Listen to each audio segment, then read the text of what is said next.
ကျွန်တော်ဒီနေ့ယူထားတဲ့ရှမ်းပိုင်နော်ကျွန်တော်ကဒီဟာအရင်တော့လည်းကျွန်တော်တက်ကြည့်တော့ခံပူတယ်ဒါနဲ့အခုတော့မှကျွန်တော်အရင်နိုးဆိုတော့ကျွန်တော်စိတ်ထဲမှာလေအကြောင်းကျွန်တော်ဒီအပိုင်းရောက်ပြီးတော့ဒီခါကြီးမှရတဲ့ချမ်းလိုက်ကျွန်တော်အဲ့တော့မသိချင်ဘူးလုံးဝမသိဒါနဲ့အသက်ဆိုလဲလုံးဝငါအိတ်ပြီးရင်မနေ့ကျတော့ပြန်ထလာမလားဆိုတာဒီချာတော့လုံးဝအသက်ဆိုတော့ချက်သွားတယ်အဲ့ချိန်မှာကျွန်တော်ကျန်းစာပိုင်ရတဲ့ကျန်းပိုက်ပါတယ်တရားတစ်ချက်ရှိတော့စားတရားတစ်ချက်ရှိတော့စားလာစက်ခေါ်ပြပါတယ်ငါမတရားတိအသက်ရှင်ထောက်လာဖျားရမုတ်တော်ကိုကြားပြောရအောင်ဒီဆိုပြီးအဲ့ကျန်းပိုက်ကျွန်တော်အဲ့တော့ရခဲ့တာဖြစ်ပါတယ်ပြီးရင်ဒီနေ့တွေ့ယူထားတဲ့ကျန်းပိုက်နောက်တစ်ခုကျွန်တော်ပတ်ချင်တယ်ကဘာဝချန်ကန်ချီရှိအငယ်ခွန်ရနီစနစ်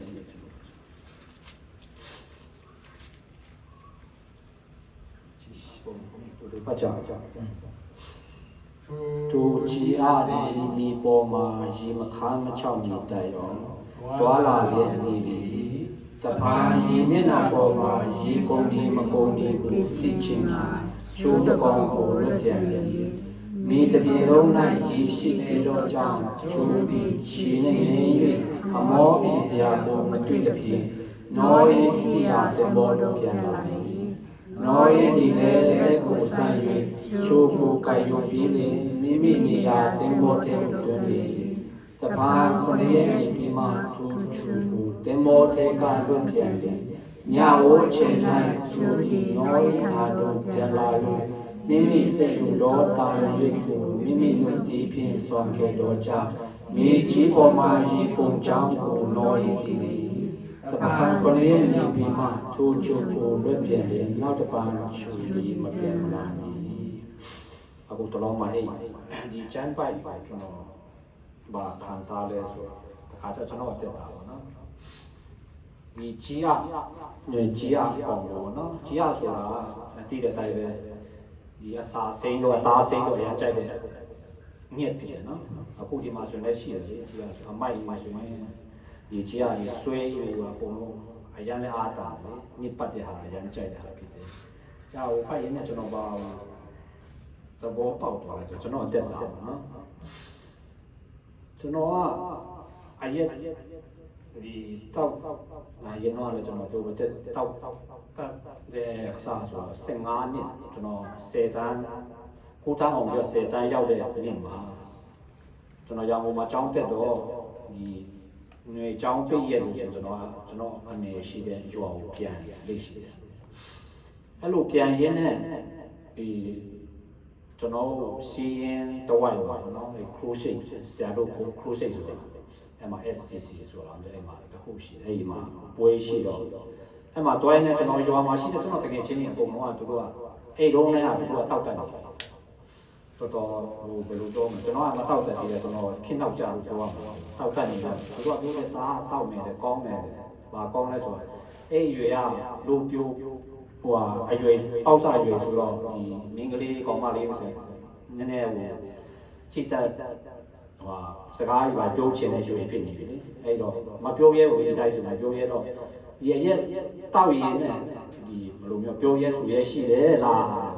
ဟိုကောင်ပြတဲ့တင်ပြီးတာအဲ့နဲ့လိုက်သွားတော့အဲ့တော့ရက်ရောင်းနေဟိုပါလေဒီအရင်တော့ရဲဌာနမှာလုပ်တဲ့မြန်မာဦးခင်မောင်လို့ဆိုတာသူ့လိုက်ပါအဲ့မှာတွားပြီးတော့အခုမှစတောက်တာဆိုတော့သူဟိုကောင်ကြီးကကျွန်တော်တကယ်ချင်းကြီးဆိုတော့တပိုင်းတောက်တယ်လို့အဲ့မှာတွားတော့သူတို့ကတပိုင်းတောက်လိုက်တော့တပိုင်းဆိုတော့ခုချိန်မှာဒီကျွေးရိုက်ဘူးဟိုမှာခွက်ဒီမှာလည်းမရှိဘူးလေခုမျိုးအဲ့ကျွေးရိုက်ဘူးတခွက်ဆိုရင်သူကတပိုင်းခွက်ဒီပဲတပိုင်းဆိုရင်တခွက်အဲ့တောက်ပြီးတော့တော့ကြိုက်လို့တော့တောက်တာတော့အရန်ခါတယ်လေခါတောက်ရင်နဲ့နောက်ပိုင်းကျဘယ်လိုဖြစ်သွားလဲအရန်ကြိုက်သွားတယ်အရက်ဘယ်လိုပြောမလဲတောက်တဲ့ feeling ကိုရမ်းကြိုက်သွားတယ်နည်းနည်းဘယ်လိုပြောညစ်နေပါကြီးလာတဲ့ခါကျတော့အဲ့လိုတောက်တာရင်နဲ့ဘယ်လိုဖြစ်လာလဲဆိုတော့ နောက်ပိုင်းမှာတရားလည်းကျွန်တော်ဆိုရင်ကောင်းကြည့်ပြီးတယ်ကျွန်တော်တော်တက်လို့တော့ဘာလို့အဲ့ဟာလဲကျွန်တော်တပီးပြီးနဲ့တိလာတာကိုတော်လို့တက်လို့မဟုတ်ပဲနဲ့ဖယားသူကကျွန်တော်တို့ဆိုရင်ဟိုအဖေအစိုးရတဲ့ဆုံးတဲ့ခါကျတော့ဒီကျန်းစာထဲမှာလည်းရှိတယ်မိဘမေလို့မို့ဆိုးနာလို့ပါဆိုရင်သူကသူ့လူသူကျွေးမျိုးဆော့ဆောင်နေဆိုပြီးတော့ပါအဲ့ကြောင့်ကျွန်တော်တို့ကဘာမှသူ့ကိုလည်းကြည်တာတော့ကြည်တယ်ဒါပေမဲ့ဒီတိုင်းဘုရားကျောင်းဆိုရင်လည်းတွားချင်မှတွားတယ်တခါကျကျွန်တော်တကယ်ချင်းတယောက်တည်းဆိုရင်တော့မှတခါဆိုရင်ဘုရားကျောင်းတော့ဖို့ခေါ်လာဘုရားကျောင်းတွားမယ်ဆိုတော့သူကမတွားဘူးတဲ့ငါလည်းနောက်လိုက်တာအဲ့ဆိုရင်ရက်တွားတော့မလားအဲ့တော့နေတယ်အဲ့ဒါသူအိမ်ကကျဲဥ10လုံးလောက်တူယူလာလေအဲ့ကောင်ဆိုသူအခုရွေးစင်တယ်10လုံးတော့ဒီလိုပြောဟိုရက်ဆိုင်မှာအဲ့ကျဲဥ10လုံးကြော်ခိုင်းပြီးတော့အဲ့ဒါဟိုယူဟာမှာနော်တော့ရက်ဆိုင်ရက်ချက်တဲ့ရက်တောက်ရင်နဲ့နှစ်ယောက်တောက်တာခုနှလုံးပြည့်အဲ့ရွာလို့တော့အရာဒီဆိုင်ပဲဘယ်သူမှအဲ့လောက်မတောက်ဘူးတော့အရာလန့်ခုနှလုံးတောက်တာမင်းမကောင်းဘယ်လိုဖြစ်တာလဲပေါ့တကယ်ခုနှလုံးကုန်သွားနှစ်ယောက်လေးတောက်တယ်ဟာနဲ့အဲ့မဟိုမူးလို့နော်ရှောက်သွားနေသေးတာကျွန်တော်တို့ဆိုဒီနှစ်ယောက်ကမှဗီဒီယိုရှိတော့ဟိုအရက်အဲ့ကတောက်ပြီးတော့ဗီဒီယိုမှာသွားတယ်ပြီးတော့ထုတ်လာရောက်တယောက်ရှောက်သွားသေးတယ်လေတဘောကကျွန်တော်ဘောနော်အဲ့လိုခုနပြောတော့ကြီးရအောင်နော်ရှောက်သွားနေတာကြီးရတယ်လို့ပဲသူကဘယ်သူလွတ်တာနော်ရရီခန်းမိလားမခန်းပြူလားသူစုံစမ်းခိုင်းရတယ်အခုကျွန်တော်တို့ဆိုရင်လည်းအဲ့လိုပဲပေါ့နော်အမဖယားဒီလောကကိုဒီမှာထားတာလွတ်တာဒီမယုံဖယားကိုမသိသေးတဲ့ပျောက်ဆုံးသောဝိညာဉ်ကိုခေါ်ဖို့လွတ်ထားတာဒါပေမဲ့ကျွန်တော်တို့ဟိုတိုင်းကဘယ်လိုဖြစ်တော့ဘုရားကိုတော့သိတယ်သူများပြောဖို့နေသေးတာကျွန်တော်ဆိုရင်လည်းအဲ့လိုချောင်းတွားနေတယ်တွားရင်တွားနေလို့အရက်ကြီးဟိုကမရွာเจ้าအဲ့လိုတော့ပြင်အဲ့ထဲမှာပါဆိုတခါကျဒုက္ခတွေကြုံရင်လေဖယားခေါ်တဲ့ဟာဖြစ်တတ်တယ်ဆိုတော့ကျွန်တော်ကိုယ်တိုင်လည်းသိတယ်ဆိုတော့ကျွန်တော်ဆိုရင်ဒီခါနေဆိုရင်ဒီလိုလုံးလေကတ်လွတ်တာလို့ပြောနော်ဟိုကားနဲ့ accident လာတော့ပါဆိုလဲနှစ်ခါတော့ခါတော့ကြုံတယ်ဒါနဲ့ကျွန်တော်ကိုဘုရားမခေါ်ဘူးနော်အခုဒီအသက်ရှင်ခွင့်ပြည့်တယ်ပြင်အိမ်တော့ကလည်းအမှဘုရားခေါ်တာနေမှာပေါ့နော်ဒါမှမသိဘူးတွားချောက်တွားတာပဲတွားတာပဲဟို10တန်းအောင်ပြီးတော့ဘာလို့လဲဆိုတော့ကနေနာမှာကျွန်တော်လုပ်နေတယ်အဲ့ဒါပြီးတော့တိတ်မကြာကျွန်တော်မိမရတယ်ဖောင်းစာလို့ပါဆိုကျွန်တော်ပြောတယ်ဖားကန်ကျွန်တော်ရောက်ဘူးလေဆိုတာလေအခုကျွန်တော်ပြောမယ်အမကျွန်တော်အတက်ကလည်းငယ်သေးရောလေအရန်ငယ်တော့မိဘတွေကကျွန်တော်တော်နဲ့နေတယ်တဘောမတော်ပြင်ကျွန်တော်မျိုးသမီးလည်းသူ့အကူသူ့အဖေမေတော့မရှိဘူးသူ့ကူကတဘောမတော်တဘောဆိုလူငယ်ဆိုတော့ခိုးပြေးတာဖားကန်တာဟိုခလေးက20ရွယ်ဆိုတော့မမတိဒီနားလောက်နည်းနည်းတညလောက်တွားပြေးရတဲ့ဟာကိုမတိဘူးကလေးတွေသူများကိုလိုက်လို့မမီအောင်ဆိုပြောဖားကန်သေးကိုတွားဟိုးတာအဲ့မှာကျွန်တော်တကယ်ချင်းကြောက်ရှိတာဟုတ်အဲ့ဒါအဲ့နေရောက်တာဖားကန်ကိုခိုးပြေးတာအဲ့ဖားကန်မှာနလာလာဟိုမှာလည်းအစင်မပြေလို့အစင်မပြေလို့ဆိုတော့ဟိုကျွန်တော်ကားမောင်းနေပါရင်တွားလျှောက်တယ်ကားမောင်းတတ်တဲ့ကကြတော့ဒါနဲ့အစင်မပြေလို့မှာပူဆိုးတယ်ဒီအချက်လူပါအောင်ပြင်မွေးစီဝါဆောင်ထုံရှိတဲ့ခါကြတော့အဲ့နဲ့ရံပြန်လဲပြီးတော့ကျွန်တော်အလုပ်ပဲပြန်အဲ့မှာပြန်ဝင်ရင်းနဲ့ကျွန်တော်ပြောချင်တာတိတ်မကြဘူးကျွန်တော်ခလီအခုတာပါခလီရတယ်ဒါနဲ့ဘာလို့ဆိုကျွန်တော်ရုံးမှာလုပ်တဲ့ခါကျတော့အဲ့တော့လည်း22နှစ်ကျွန်တော်အိမ်တော်ကြတော့21ပါနော်22လောက်ပဲရှိပြီအဲ့ချိန်မှာရွေးကျွန်တော်မြန်မာပြည်ကတည်တဲ့ကနေနာတော့ဆိုရင်ကိုယ်မရန်ကောင်းပြင်ကျွန်တော်ကအဲ့မှာရုံးမှာအကြီးဆုံးထုတ်လာရတော့ဦးလေးချင်းမှာကျွန်တော်ဦးလေးသူနဲ့သူမိမမယူခင်တော့ရုံးအလုပ်တွေလုပ်ပြီးတော့ကျွန်တော်မိမရပြီးတော့ပြန်ဝင်တဲ့ခါကျတော့ကျွန်တော်သူကားမောင်းရတာကားမောင်းရတဲ့ခါကျတော့ကြည့်ရတိုင်းအလူကြီးကားမောင်းနေဆိုရမ်းပါလို့ရှိတယ်ကိုတော်လှုပ်ရှားလို့အရက်တိုက်မဲ့လို့နဲ့ဘယ်လိုပြောမလဲပတ်စံပြီးမဲ့လို့အများကြီးပါ ကျွန်တော်ကဒါသူများပေါ်မှာမကောင်းပြီမဲ့ကျွန်တော်ချစ်မဲ့လူကလည်းအရန်ပေါ်တယ်ကိုကမတောက်ချင်ဘူးလို့အိမ်ကြည့်လာခေါ်တဲ့လူကလည်းရှိတယ်ကျွန်တော်မဆက်မရှိဘူးမတောက်တော့ဘူးဆိုတော့အဲ့ဒါခလေးနဲ့ရနေတာအမှန်တော့မိမကိုလည်းကြောက်တော့ကြောက်တာသူကပူနေဆိုတိအစင်မပြေဘူးအာဟိုခေါ်တဲ့တယောက်လေအိမ်ကြည့်ကိုညီနေတယ်သူတိုက်ကုန်အေးဦးလာခေါ်တော့နောက်ပိုင်းကျတော့ကျွန်တော်လည်းအားနာလေအိမ်ကြည့်ကိုခေါ်မှတော့သူကတိုက်ဦးနေအိမ်လည်းခေါ်တယ်ဆိုတော့အဲ့ဒါလိုက်သွားတယ်ဖိုက်သွားတဲ့ခါကျတော့အဲ့လိုခလေးရတဲ့တိတ်နေမကောင်းတာညီမကောင်းတဲ့ချိန်မှာအဲ့မှာအရက်ဆိုင်ပြဆိုင်မှာဒီလောက်တောက်ချင်တဲ့ဟိုဆိုတော့တားကိုခေါ်လာပြီးတော့အမှထားခဲ့တယ်ဝိုင်းပါလေထားခဲ့တော့မရဘူးတားလည်းဟိုခလေးဆိုတော့အဲ့မှာပတ်စံတားယူလို့မရှိဘူးပေါ့နော်အဲငိုတော့တောက်လို့မရတော့ဘူးပြန်ရတာနော်သူလည်းပြလာတယ်ကွမွန်ဆန်ပြောတယ်လို့နော်ရက်ဆိုင်မှာထားခဲ့လိုက်တယ်ဘယ်လိုကနေလို့မရတော့ရက်ဆိုင်မှာကလေးနဲ့ဆိုအဲ့ဒါလည်းကျွန်တော်ဘွားနော်အဲ့လိုတွားရင်းနဲ့တွားနေအဲ့ချိန်မှာကျွန်တော်ပြောချင်တယ်အဲ့ကျွန်တော်ဒါတနည်းကြော်ရွေမှာအကြီးကျယ်တင်နာအောင်ဆိုဝင်ဆိုအဲ့ဒီကကျွန်တော်ပြောချင်တာအဲ့ချိန်ကလည်းဘုရားခေါ်တာကျွန်တော်တည်တယ်ဆိုတော့ဒီဟောဒီလိုအရက်တောင်းတွားပြီးတော့ဘုရားမကြိုက်တော့ဆိုတာတည်တယ်ဒါမဲ့တည်ပြီးလည်းမတည်ချင်အောင်ဆောင်တာကျွန်တော်ပို့လိုက်တယ်အဲ့အခုတော့မှကျွန်တော်ပြန်ဆင်ချင်နေတာနော်အမှန်တော့မပြည့်ချင်ဘူးကြိုက်တာဟုတ်အဲ့တော့ဟိုပြာတို့ပါဆိုကျွန်တော်ဆိုအရက်တော့အဲ့လောက်မကြိုက်ဘူးဒါပေမဲ့ပြာကိုအရင်ကြိုက်ပြာဆိုတာအရင်ကြိုက်တယ်ပြင်ပြာထဲမှာဒီအရက်ပပလေးပေါ့နော်နည်းနည်းရောရင်အရင်ကြိုက်တယ်အဲ့လိုခလေးရညီမကောင်းဝန်းစောဒီပါလကူရောရောင်မြောက်မှာအကုန်လုံးစုံမပြောက်အတက်တော့နှုတ်လည်းမတော့ဘူးအိတ်လည်းမရအဲ့လိုဖြစ်သွားတယ်အချိန်မှာကျွန်တော်တော့ဒီတော့ဒါတော့ဘုရားတော့ငါတို့ငါရက်တောက်တဲ့ဟာပဲကြိုက်တော့တာညီမဆိုတာတော့ကျွန်တော်စိတ်ထဲမှာပေါ်တော့အဲ့တော့ဘုရားကိုလည်းမိမနဲ့မတောက်တော့ဘူးဆိုတော့စွတ်တော့မယ်ဆိုတော့ပြီးတော့မတောက်တော့ဘူးဘုရားတားကိုကျမ်းပါကိုပြန်ပြပါပြင်ကျွန်တော်တားကိုကြီးလာရပါနော်ဒီဘုရားမှုတော်ဆောင်အတွက်ကျွန်တော်စက်ကတယ်ဆိုပြီးတော့အပ်တာကျွန်တော်အိတ်ကလေးကျွန်တော်တားကိုအပ်ပြီးတော့ဆရာဝန်ဒီစီတွားလဲမပြောင်းပေးပါလို့စီပြလည်းမတက်တာနောက်ဆုံးမှာဒီအတင်းတော်ဆရာဂျာဘူလာကိုဆရာဦးလေးနာဆိုမြောက်တကောင်က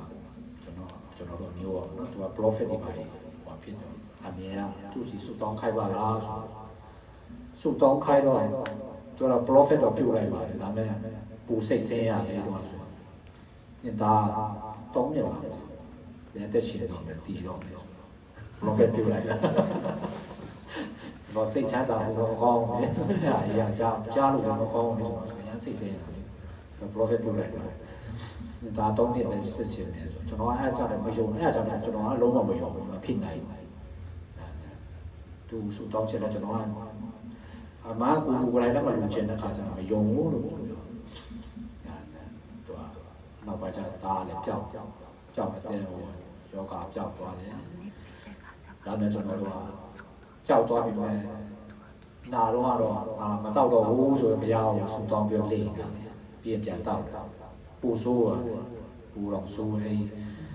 ဒီအတိုင်းပဲပေါ့နော်ဟဲ့ကြောင်မှာဒီအနောက်ပိုင်းကျတော့ဘယ်လိုမှဘုရားခေါ်လဲဆိုတော့ကြောင်မှာပုံမှန်ဝင်ဝင်ကျွန်တော်အဲ့တော့ကျွန်တော်မောင်နှမတွေမှာကျွန်တော်ကကြီးဆုံးကျွန်တော်ဖေမရှိဘူးဆိုတော့ကျွန်တော်ကပဲကျွေးမွေးရတယ်ဟိုကျွန်တော်မောင်နှမတွေရောကျွန်တော်အမေပြီးရင်ကျွန်တော်တို့ညီတဲ့အိမ်တွေအဲ့တယ်လေအရမ်းများတယ်စာတဲ့အိမ်လောက်တပတ်လောက်ပါလားအကိုလုံးကျွန်တော်ဝယ်ရတယ်ကျွန်တော်ကျွေးရတယ်ဒါမဲ့ဒါဟာလဲကျွန်တော်ကြောက်ကြဟုတ်ပါဘူးဘုရားသူပြီးထားတဲ့ဟာပေါ့နော်အဲ့လိုနေရတဲ့နောက်ပိုင်းကျတော့ဘုရားကျွန်တော်ပါခေါ်လဲဆိုတော့ရောင်ပါပုံမှန်တရက်ပုံမှန်ပတ်စံများများရတဲ့နေရာနေကျွန်တော်ဦးလေးပတိန်ပြောင်းတဲ့အခါကျတော့ကျွန်တော်ကိုခေါ်တယ်နင်းလိုက်ခဲ့တယ်အရာရှိလည်းပဲဦးလေးပြတော့သူခေါ်တဲ့အခါကျတော့ကျွန်တော်ကတော့မလိုက်ချင်ဘူးကြည့်တယ်ပတိန်မှာနေမှာဆိုတော့ပတ်စံရမှာမဟုတ်တော့ဘူးဆိုဒါပေမဲ့သူခေါ်တဲ့အခါကျတော့နင်းလို့လည်းမကောင်းနင်းလို့လည်းမရဘူးနော်ပြီးရင်သူက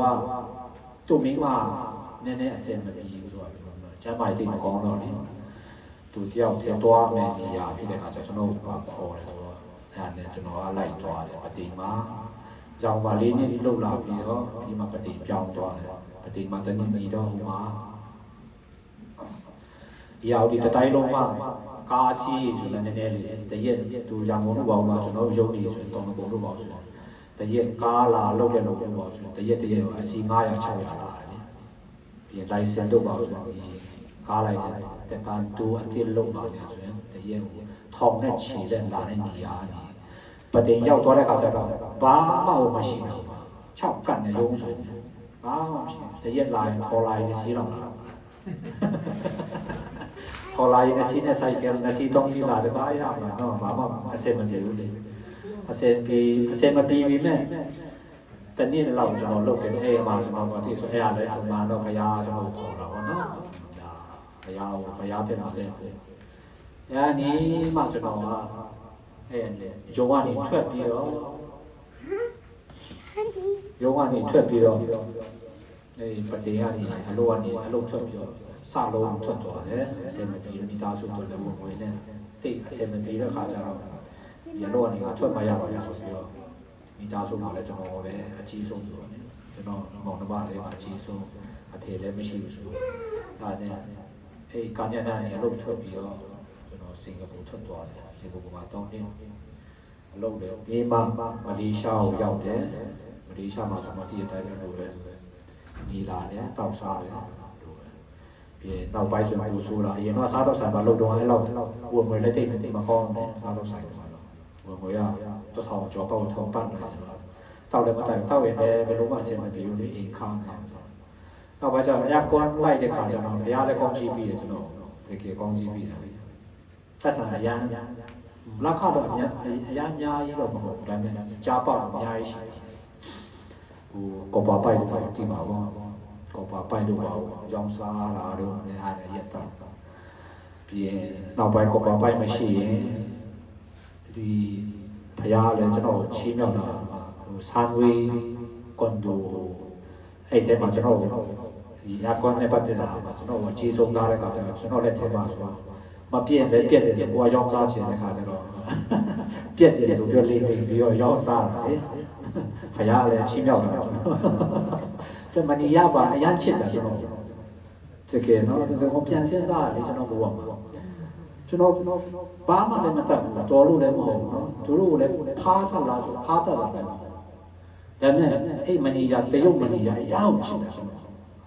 ကျွန်တော်တတိတဲ့တော့သူကကျွန်တော်မယုံကျွန်တော်တတိဆိုမယုံမင်းတတိကလေကျွန်တော်ဆိုတော့အရန်ယုံသူတောက်တဲ့အရက်ကောင်းစားတယ်အဲ့ဒီမှာပြီးရကျွန်တော်အဲ့လောက်ထိကျွန်တော်ဘုရားချီးမြှောက်တယ်နော်ဒါမဲ့အဲ့လည်းဒီလိုပဲတွားဘုရားကိုဘယ်လိုပြောကြီးတော့ချီးမွမ်းဖို့နေတာကြီးတော့ချီးမွမ်းမင်းနဲ့ညီတဲ့ခါကျတော့အဲ့ချိန်မှာမလေးရှားမှာလည်းကျွန်တော်တားအညီနဲ့တယောက်ကျွန်တော်အဲ့တုန်းကလည်းတားတခါရှင်လေးလော့တယ်တော့တဲ့ချိန်မှာလည်းကျွန်တော်တခါခေါ်တယ်အဲ့တုန်းကလည်းကျွန်တော်ကြည့်တယ်ဘုရားကအရင်တောက်တဲ့ဟာမကြိုက်တော့ဘူးငါ့ကိုခေါ်နေ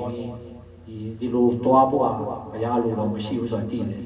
အဲ့တော့ကျွန်တော်ဆုတ်တောင်းတယ်ကျွန်တော်မိမတော့မတည်ဘူးကျွန်တော်ကတော့ဆုတ်တောင်းတယ်အသားနဲ့အစီးရုံက9ရက်နေရတဲ့ခါကျတော့ဒါတကူလုံးကြီးနွေးလောက်ကြီးနွေးပို့လောက်တဲ့ခါကျတော့ဒီထောင်လည်းတည်မလားဆင်မလားမတည်ဘူးအရင်စိတ်ဆင်းရတဲ့ခါကျတော့ဆုတ်တောင်းတယ်ဘုရားကျွန်တော်ရက်မတောက်တော့ဘူးဆိုတော့ဆုတ်တောင်းပြန်လေတော့လေနော်ဆုတ်တောင်းတယ်ဒါနဲ့ပြန်ကောင်းလာတဲ့ခါကျတော့ပြန်တောက်ပြန်အဲ့လိုတွားရင်ဒီဂျပန်ရောက်တယ်ဂျပန်ရောက်တော့အဲဒီမှာလည်းကြာကျွန်တော်မျိုးသမီးတငယ်ချင်းပုံတင်းဆိုကျွန်တော်က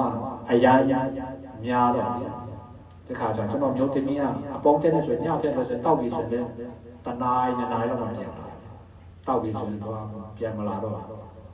ပြန်တော့လာတယ်ညနေမှလာတဲ့ခါကျတော့မျိုးသမီးကသူကစတောင်းခဲ့တာပေါ့နော်အားယောက်ျားသူတငယ်ချင်းရှိတဲ့နေရာမှာပူပါနဲ့သူတငယ်ချင်းနဲ့နေတဲ့နေရာမှာပူနေဆိုသူတကယ်စတောင်းတဲ့ခါကျတကယ်ဘုရားကပြီးဂျပန်နိုင်ငံကိုပူလာတယ်တကယ်ချင်းတော့မရှိဘူးတကယ်သူစတောင်းတဲ့တကယ်ရတာတကယ်လို့အော်စီတို့အမေရိကလို့ဆိုရင်အများကြီးချက်တော့တကယ်ချင်းနေဟုတ်အများကြီးအား ညီမတို့တော့မဒီဟာခါဖက်လို့မအောင်လဲကျွန်တော်တကယ်ချင်းနေရှိတယ်တချို့တီးတဲ့ကိုလည်းတီးပြီးမတူဖက်ဒီမှာလည်းရှိတယ်ကျွန်တော်တကယ်ချင်းအမအရက်တောက်တဲ့ခါကျတောက်ပေါ်တောက်ဖက်တီးပေါ့နော်ဒါပေမဲ့ကျွန်တော်မျိုးသမီးစုတောင်းချက်အတိုင်းသူကဖရားပြီးတော့ဒီရပန်ရောက်တယ်ရပန်ရောက်တော့လေတကယ်ချင်းမရှိတော့မတောက်ဘူးထင်တာသူကမဟုတ်ဘူးတယောက်တည်းတောက်တာဟာကြတာတယောက်တည်းတောက်တာမှဟိုညဖက်ဆိုရင်တော့အလုံးစနေရက်ဆိုညပြန်မတောက်တာပါဒါပေမဲ့နားရက်ဆိုရင်တော့ကျွန်တော်ဘုရားကျောင်းသွားဆရာလည်းမရှိဘူးလေအခုမလေးရှားတို့ပါဦးမှာဆိုရင်တော့ဘုရားကျောင်းသွားပါနဲ့ဆိုဘုရားကျောင်းပြီးမှတောက်ကြတာပေါ့နော်ပါစံပါလမ်းသွားရင်တောက်ကြတာမဲ့ဒီမှာကျတော့ဘုရားကျောင်းလည်းသွားဆရာမရှိဘူးဆိုတော့တနေ့မနေ့တည်းကတောက်ပဲတခါကျတော့ကျွန်တော်နောက်ပိုင်းဆိုရင်ဟိုနားရက်ဆိုရင်ဟိုဘူးကြီးလေတခါကျတော့10ဘူးလောက်တောက်တဲ့ချိန်ရှိတယ်အဲ့ချိန်မှာကျွန်တော်ကျမ်းမာရေးဖရားပဲအရင်တော့တားနဲ့လည်းခေါ်တယ်အမျိုးမျိုးနဲ့ကျွန်တော်ခေါ်ပြီးမဲ့နောက်ပိုင်းကျမှကျွန်တော်ကျမ်းမာရေးကလုံးဝအဆင်မပြေတော့တယ်ဒီရင်ပတ်နေရပူတော့ပြန်တက်ဆိုလုံးဝမဝတော့ကျွန်တော်တော့ထင်တယ်အရင်တော့တောက်တဲ့ဟာရက်ပြင်းနေရောအကုန်လုံးဟိုဖရားလာဟိုဖြစ်လို့အရက်ပဲတောက်တတ်တာအရင်တော့ number 4လို့ပါဘူးဒီပင်းဆူလာပေါ့လေကျွန်တော်စားဖို့လည်းကျွန်တော်တကယ်ချင်းအဲရနေပေါ့နော်ဒီမော်ဘီမှာရှိတဲ့ကျွန်တော်တကယ်ချင်းဇေမူကြီးတားပေါ့နော်တို့တော့အဲဟာစားတတ်တယ်ဒါပေမဲ့ကျွန်တော်ကမော်မြင်ခဲ့ပေါ့နော်တကယ်လို့အဲ့ဒါပါအောင်မြင်တော့မလို့ရဘူးကျွန်တော်ပြောတယ်အဲနဲ့ဒီလိုနေနေအိမ်မှာလုံးဝအသက်ဆိုတွေကချက်သမင်းလည်းမစားနိုင်တဲ့ခါကျတော့ဆုံးကြတော့ကျွန်တော်ဒီပတ်တွန်းရတာစီရုံပါလေပြန်လုံးဝညပဲအိတ်လို့မျိုးခဏအိတ်ပြီးဆိုရင်လန့်လို့ပါလေဘယ်လိုပဲကြောက်စိတ်လို့ပြန်အခုဒီတိုင်းအပြင်တွိုင်းတော့မှဟိုကားတာတွေပါကြားနေကြောက်စိတ်အရန်ကြောက်တော့ဘယ်လိုပြောမလဲအတန်နဲ့ကျဲတာဆိုရင်ရန်လန့်ပြန်အရန်တီးချင်ကျွန်တော်အဲ့လိုလုံးဝတီးချင်တယ်ဆိုတာဟိုမိမဒီကလေးတွေမချစ်လို့သူစိတ်ထဲမှာတီးချင်တာပဲကြားတယ်တီးဖို့ဆိုပြရက်လက်တော့သွားရင်အဲ့တော့တီးဖို့ပဲသွားတာပေါ့နော်သွားတယ်မလားမအဲ့လိုစပင်းနဲ့သွားရင်တက်ချက်ပေါ့စပင်းနဲ့ပေါက်တာအဲ့ချိန်မှာတတိယတော့ငါတီးလို့မရတော့မှကလေးနဲ့မိမရှိတာပဲအဲ့ကြောင့်တတိပြန်လာပါမယ်အဲ့လိုနေရင်နဲ့နောက်ပိုင်းကျအဲ့အချိန်မှာဟာတော့ဒီရက်တော့မဖြစ်လို့မရဘူးဆိုပြီးတော့ဆုံးဖြတ်ချက်ကြတယ်ပြန်ကိုယ်တိုင်တော့မဖြစ်နိုင်ဘူးအဲ့ဟာအတွက်လည်းကျွန်တော်စုတောင်းတာကြာပြီကျွန်တော်ဖြစ်ချင်တယ်ဘုရားကိုကျွန်တော်စုတောင်းတယ်ကျွန်တော်မဖြစ်နိုင်ဘူးဖြစ်ချင်တယ်ဒီတိုင်းဒီဘဝနဲ့အဲ့လိုညီဖို့ကလည်းကျွန်တော်အရင်ဆရာတော့ညီးမွေတယ်အရက်တော့တာအစတော့ပျော်ဖို့ကောင်းတယ်လို့ပြောပါဦးတယ်ဆရာတော့ညီးမွေတယ်ဆိုတော့ညဖြစ်တောက်တဲ့ချိန်တာကောင်းတာပဲမနေ့ကျတော့မကောင်းခေါင်းကိုက်တယ်ပြီးရင်အလုံးလုံးကိုအရန်ပြင်းတယ်အလုံးမလုံးချင်ပြီးတော့တာအရန်ရှိတယ်ဆိုတော့အခုလည်းမချီးတော့မဟုတ်တာပဲပူဆိုးတယ်အဲ့လိုတော့တာမထိနိုင်ဘူးဟိုဒီနည်းနည်းတီးခံနိုင်မဲ့ဟာတော့မတီးခံနိုင်ဘူးရဲ့ဟိုတော့တဲ့ချိန်ပေါ့နော်ပြင်ပတ်နေအရန်မကောင်းတော့ကိုအရင်တော့တီးတဲ့ဟာတော့မတီးတော့အဲ့လိုဘယ်တော့ဆိုးချိုးမရင်ကြောက်မကောင်းဆိုအဲ့လိုနေရင်လည်းဒီတရားဝါချက်ပြီးတော့နော်အကုန်လုံးကျွန်တော်တချို့ဒီဆရာတွေလာတော့ဒီဆရာစာသူကျွန်တော်အဲ့တော့ YouTube မှာလာတဲ့ဟာတွေအကုန်လုံးနားထောင်ရင်နောက်ပိုင်းအဲ့ရနေစပြီးတော့ကျွန်တော်ကျန်းစာနှစ်တိုင်းပါတယ်မဖတ်ချင်ဘူးစတယ်အခုတော့အကျင့်တော့ရတော့နော်အရင်တော့စဖတ်တော့ကျွန်တော်မဖတ်ချင်ဘူးလုံးဝမဖတ်ချင်ဘူးဒါပေမဲ့အတင်းချက်မဖတ်လို့မရဘူးဆိုပြီးတော့ဖတ်ရင်နဲ့ခုနဒီစာလာတရားတစ်ဆက်ရှိမြောက်စာလာစခေါ်အဲ့မှာအဲ့ကျမ်းပိုက်ကိုကျွန်တော်တရက်ဖတ်ပြီးအဲ့ဖတ်ပြီးတော့ဟောမတည်ဘူးအသက်ရှင်တော်လာပြကြားပြောမယ်ဆိုအရင်တော့အဲ့ကျွန်တော်ကအဲ့လိုပြောမြဟာဆိုအရင်မပြောချင်ရှက်တယ်တရားဟောဆရာတွေကလည်းတည့်အတိုင်းပဲကျွန်တော်အရင်တော့လည်းကျွန်တော်ပြောဖို့တဲ့အကြောင်းပါကျွန်တော်တော့ကြီးပြင်းတော့ တရားဟောဆရာတို့ပေါ့ဆိုဒီ prophet တို့ပေါ့ဆိုခဏခဏအိမ်မှာလာပြောပတ်စံလာတော့ကျွန်တော်အရန်ဟိုဖြစ်တယ်မြင်ကတ်တယ်ပတ်စံပဲတော့တယ်ပြီးရင်အဲ့လိုဆရာတွေလာရင်ကောင်း TV လည်းမကြည့်ရတော့သူတို့လက်ဖက်တုပ်လုတ်ခိုင်းလုတ်ခိုင်းတယ်ဆိုတော့အပြင်ကတ်တယ်ပြင်တခါကျတော့နည်းကြီးလာတော့ကားပဲမောင်းတက်တဲ့ခါကျတော့အိမ်မှာကျွေးမွေးတဲ့အပြင်တွားလိုက်ပို့ရတယ်မလို့ချင်တော့အဲ့လိုတော့တွားပို့ပြင်လက်ဖက်တုပ်ဆိုရင်ငါတို့ချင်းလိုမျိုးတွေဆိုရင်တွားငါတို့ကသူများမြန်မာလိုမျိုးတော့ပါဆိုတော့တွားအဖြစ်နဲ့စားတတ်တယ်လေငါတို့ချင်းနေကြတော့မဟုတ်ဘူးလက်ဖက်တုပ်ဆိုရင်အဝစားပလိုက်ဟိုကလေတပွဲလည်းမရဘူးတစ်ခါကျငါးပွဲတော့စားပလိုက်အဲကြောင့်ရှားတော့အမြင်ကတ်တယ်လေအဲ့တော့အဲ့လိုပြောမြဟာကျွန်တော်မြင်ကတ်တယ်ပြန်ငါတော့ကိုယ်တိုင်လည်းတော့ကျန်းစာကြောင်းတက်ပြီးတော့အရန်စွာတဲ့ခါကျတော့ကြောင်းလည်းပြောအဲ့လိုဖြစ်သွားအရန်ကြောက်တယ်အရန်စွာတယ်လို့ပြောအမှန်တော့နားမလဲတာကကျွန်တော်အဲ့တော့ငါမကောင်းပါဒီလမ်းလွဲမှာဆိုလို့အဲ့လိုသူ control နဲ့လွဲတာသူအဲ့လောက် control တဲ့ကြားတယ်အဲ့လောက်ပြက်သွားတယ်ဒီမှာ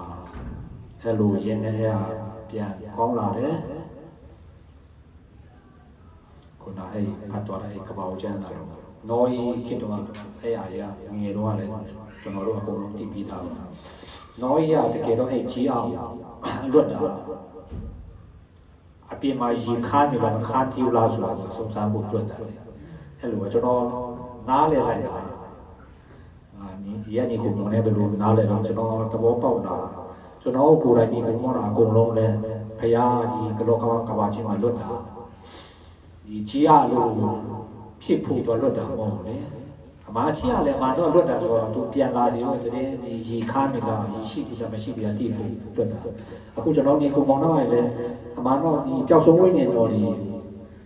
ကိုယ်တရားဟောဆရာမဖြစ်ရင်တော့မှကျွန်တော်တို့အတူလုပ်တဲ့တကယ်ချင်းဖြစ်ပြီးညီကိုမောင်နှမအယောက်တယောက်ဖြစ်ပြီးပေါ့နော်ကျွန်တော်တို့ကဒီတခင်ယေရှုရဲ့ကျွန်တော်တို့တက်လို့ဆောင်ပြီးတဲ့ဟာကိုကျွန်တော်တို့ကပြောပြဖို့သူယုံတာယုံဖို့တော့ကျွန်တော်လုပ်နိုင်တာဒါပေမဲ့ကျွန်တော်တို့ကပြောပြရမယ်ပြီးရင်သူတို့ကဒီယုံဖို့ကလည်းဘုရားလုပ်ပါမယ်ရတယ်လေကျွန်တော်လုပ်နိုင်တာမဟုတ်ဘူးဒါပေမဲ့ကျွန်တော်တို့ကပြောပြဖို့တော့လိုတယ်ဆိုတဲ့ဟာကျွန်တော်တော့ပေါက်တော့ဖြစ်တယ်ပြီးရင်ဒီအဲမှာချင်းအဲကြီးရဆိုရင်တော့ပြန်မလာတဲ့ပြင်တော့ဒီဘတ်သေးဘောနော်ငါးရီပါလိုက်ရှာတော့မှာဘောနော်အဲ့လိုတော့ရှောက်သွားတော့တော့ပြန်မလဲတော့ဘူးဒါပေမဲ့သူအဲ့ကြီးအောင်ပြန်မလွတ်တဲ့ခါကျတော့အဲ့ခြုံမြက်ကိုပြန်လွတ်တဲ့ခါကျတော့အဲ့ခြုံမြက်ကြတော့သူကရေရှိကြီးရဲ့ခါကျတော့ပြန်လာတယ်နောက်တစ်ခါပြန်တော့တဲ့ခါကျတော့သူအဲ့တာလွန်ရွက်ကိုသူ့ကြီးနဲ့စိတ်ပြပြန်လာဆိုအဲ့ဟာကျွန်တော်သဘောပေါက်တာတော့ဒီကဒီကိုမောင်နှမရောက်ချင်းစီလဲကျွန်တော်ဒီကဘာမှာကျွန်တော်တို့လွတ်တာအမဒီပျောက်ဆုံးသောဝိညာဉ်တော်တွေကိုပြောဖို့ခေါ်ဆောင်သွားဖို့เนาะကျွန်တော်ဘုရားစီကိုလက်လာဖို့အရောက်ချင်းစီကျွန်တော်ပါပါเนาะအဲ့လွတ်တာဖြစ်တယ်ကျွန်တော်အဲ့လိုမျိုးသဘောပေါက်တယ်ပြင်တကယ်လို့အဲ့လိုမျိုးကိုတငယ်ချင်းဖြစ်ကိုနဲ့အတူနေတဲ့အလုပ်တွေအတူပဲဖြစ်ကိုကမပြောပြခဲ့ဘူးသူတို့ကဘယ်သူမှမပြောပြဘူးပြောမကြားဘူးဆိုရင်တကယ်လို့ကျွန်တော်တို့ဒီကောင်းကင်နိုင်ငံရောက်တဲ့ခါကျရင်ဘုရားတော့ပြီးမှဖြစ်တယ်เนาะအဲ့ဟာကိုပြောဖို့လားပြောတာရှိဘူးလားဆိုရင်ကျွန်တော်တို့ကတကယ်လို့ကျွန်တော်တို့ကမပြောဘူးဆိုရင်ဟိုမှာတော့တရားရှိရင်တော့မရှိတော့ဒါပေမဲ့ရှက်ဖို့တော့ကောင်းမဲ့ထင်တယ်ကျွန်တော်ထင်ပါတော့အဲ့တော့ရန်ကကိုမှငါလေအရောက်ချင်းစီတိုင်းဟိုကကိုတငယ်ချင်းပဲဖြစ်ဖြစ်ဒီကမြန်မာလိုမျိုးပဲဖြစ်ဖြစ်ပေါ့နော်ဂျပန်ဒီပဲဖြစ်ဖြစ်ကိုပြောနိုင်တဲ့လောက်ကိုပြောတတ်တဲ့လောက်ပေါ့နော်ပြောဖို့အရင်ရည်ကြည်တယ်ဒီတို့ယုံဖို့မယုံဖို့ကတော့တန်ရှင်တော်ဝိညာဉ်တော်အလုံးလုံးမှာဖြစ်ပါကျွန်တော်လုံနိုင်ခြင်းဘာမှမရှိဘူးဒီလောကမှာအသက်ရှင်လဲဆိုကျွန်တော်ဒီဘုရားကိုယုံလို့ရတာလေတကယ်တော့အရင်တော့ကျွန်တော်ထင်တာကျွန်တော်တို့ကိုယ်တိုင်ယုံလို့ရတာထင်တာမဟုတ်ဘူးဘုရားကျွန်တော်တို့ကတကယ်တော့ရွေးကောက်တာဖြစ်တယ်ကျွန်တော်တို့ဆိုတကယ်လို့တများလို့ချမ်းသာဖြစ်ရင်ကျွန်တော်တို့ချင်းပြည်နယ်မှာဝင်ပြီးတော့စင်စင်နဲ့ညီရတာဆိုရင်အမှန်တော့ဘုရားကိုကြည့်တယ်တကယ်လို့ချမ်းသာပြီးတော့ညီခဲ့တယ်ကျွန်တော်ဆိုရင် မချမ်းသာဘူးအဖေလည်းမရှိဘူးဒီကြားတဲ့ဟောပြက်ပြောင်းပြက်တည်ရတယ်အဲ့ဒါကိုကျွန်တော်ပြန်စဉ်းစားရတာတကယ်တော့အဲ့လိုထားလာတော့မှထားလို့မရအောင်တည်တာတကယ်လို့ချမ်းသာနဲ့ညီခဲ့ရင်မရတော့တည်မှာမဟုတ်ဘူးကျွန်တော်ဆိုရင်နော်အဲကြောင့်တခါတော့စိတ်ဆင်းရဲမှုမဟုတ်ဘူးဒီညီကောင်ကမှအားလုံးလည်းကျွန်တော်အားပေးချင်တာနော်ယုံကြည်ခြင်းဆိုတာလေတကယ်တော့သူအဲ့ယုံကြည်ခြင်းဆိုတော့တခါကျတော့ကိုကလာယုံနေလို့ပြောတာတကယ်တော့အဲ့ယုံကြည်ခြင်းလည်းဖရားထည့်ပြီးမှရရကိုယုံနေပြောတာတကယ်ပါစားရယုံတယ်တကယ်မယုံရဲဘူးကျွန်တော်ဆိုရင်နော်အမအဲ့ဟာကြီးလေသူကဖရားပြီးမှရတာအဓိကဖရားစီမှာအဖို့နဲ့ဖရားနဲ့သူတော်လာတဲ့ဖို့ခက်ခဲခြင်းဆိုတော့ရှိတယ်ခလီလမ်းလျှောက်တဲ့ကလေးလိုပေါ့နော်တခါကျကျွန်တော်တို့ခက်ခဲပြဿနာဆိုတော့ခဏခဏကြုံတာပဲကျွန်တော်ဆိုရင်ကျွန်တော်အရင်စိတ်ကြတဲ့ချိန်လည်းရှိတယ်အဲ့လိုမျိုးပေါ့နော်အဲ့ခလီလမ်းလျှောက်တဲ့အရွယ်ဆိုရင်လည်းလိုပဲထားလိုက်လဲလိုက်ပေါ့နော်ကျွန်တော်ဘဝဒီမှာလည်းလိုပဲထားလိုက်လဲလိုက်ဒါပေမဲ့ဘုရားနဲ့တူတော့တော့တစ်ချိန်ပါပေါ့နော်အဲ့လိုခုနပြောတယ်လို့ပေါ့နော်ဒီကြီးရလို့အဖြစ်ပဲနဲ့ခြုံနေလို့ဒီကဘာကြီးကမလွတ်နေအောင်ဆိုအလာတာမဖြစ်စီပဲနဲ့ကိုတတ်နိုင်တယ်လားကိုပြောတတ်တယ်လားအကုန်လုံးအတူတူနဲ့တွေ့ပြီးတော့ပါဝင်ကြရအောင်ဆိုပြီး